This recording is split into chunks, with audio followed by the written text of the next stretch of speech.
Have you ever questioned the power behind the phrase, Amitabha Buddha? Just 4 simple syllables, how could they possibly alter your destiny, or even decide where you go after death? And have you ever wondered why so many people, young and old alike, dedicate their lives to repeating these words? Welcome back to our channel. Today, we are diving deep into one of the most underestimated yet profound practices in the Buddhist tradition, chanting the name of Amitabha Buddha. Why has this practice stood the test of time? And more importantly, what does it mean for your soul? In the vast ocean of Buddhist teachings, few practices are as simple and accessible, yet as often misunderstood, as chanting the name Amitabha Buddha. To some, it may seem like a ritual for the elderly, a spiritual habit with no real impact. To others, it might appear repetitive or overly simplistic, like a spiritual shortcut with no depth. But what if I told you that this very name carries the weight of the entire Buddhist canon? That these 4 words are a gateway to a realm beyond suffering? Let's begin by understanding something that most people miss: the unique place of this practice in the Buddhist teachings.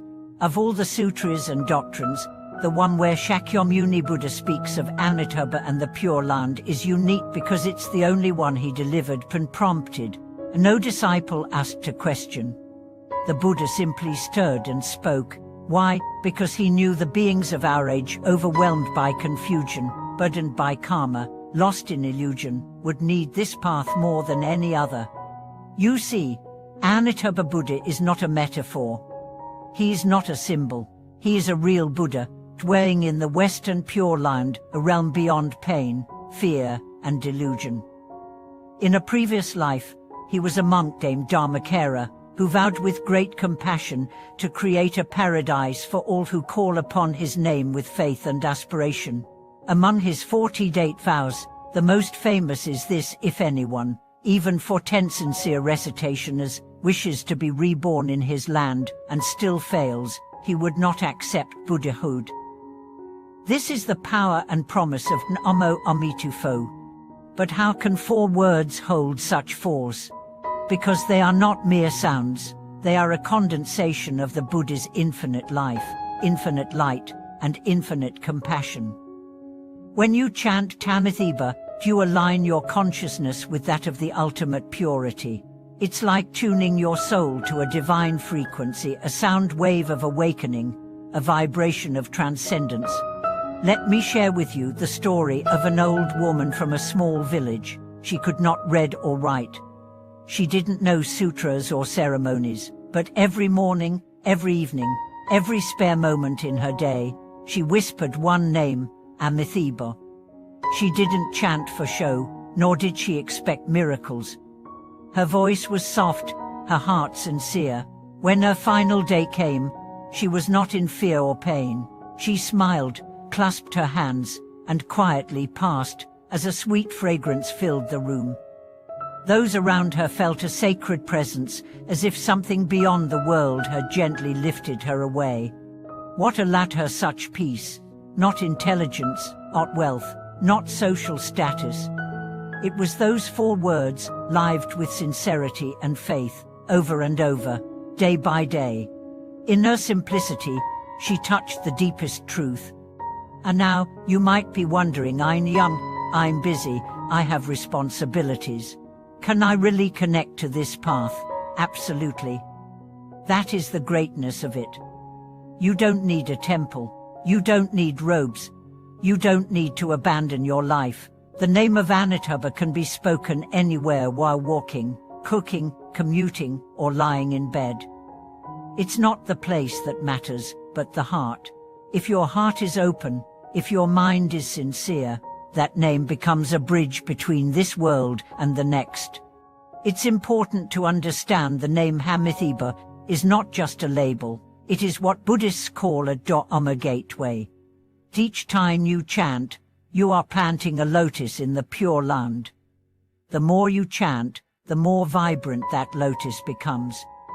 At the moment of death, if your aspiration is true, that lotus will bloom, and Amitabha himself will come to receive you. Some may say, that sounds too easy. But remember, this path is not about effort, it's about faith, and practice.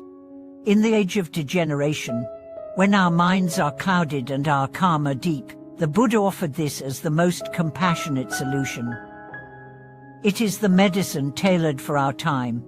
But be warned, chanting with your lips while your mind is elsewhere brings little result. True practice means unity of voice and heart.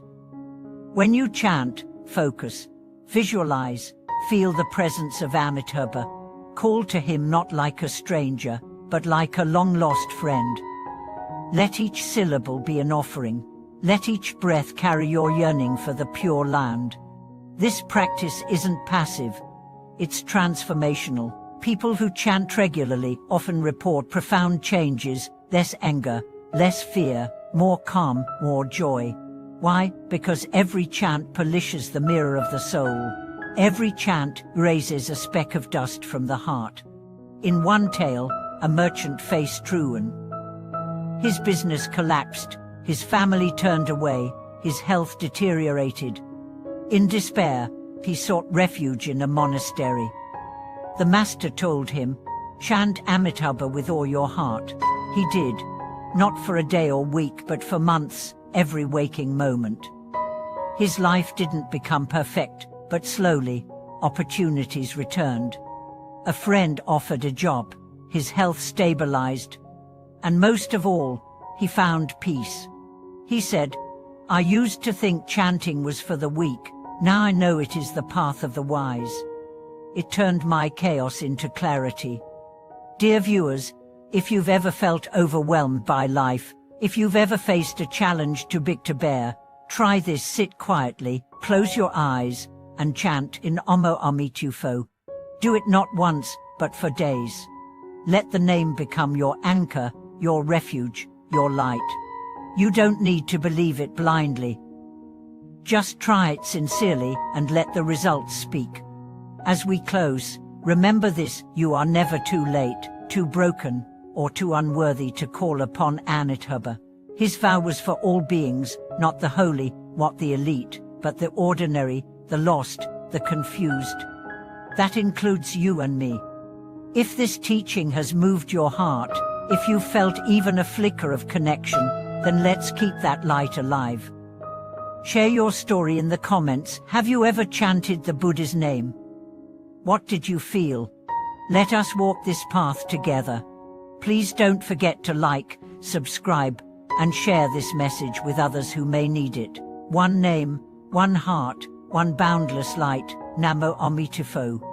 Thanks for watching this video.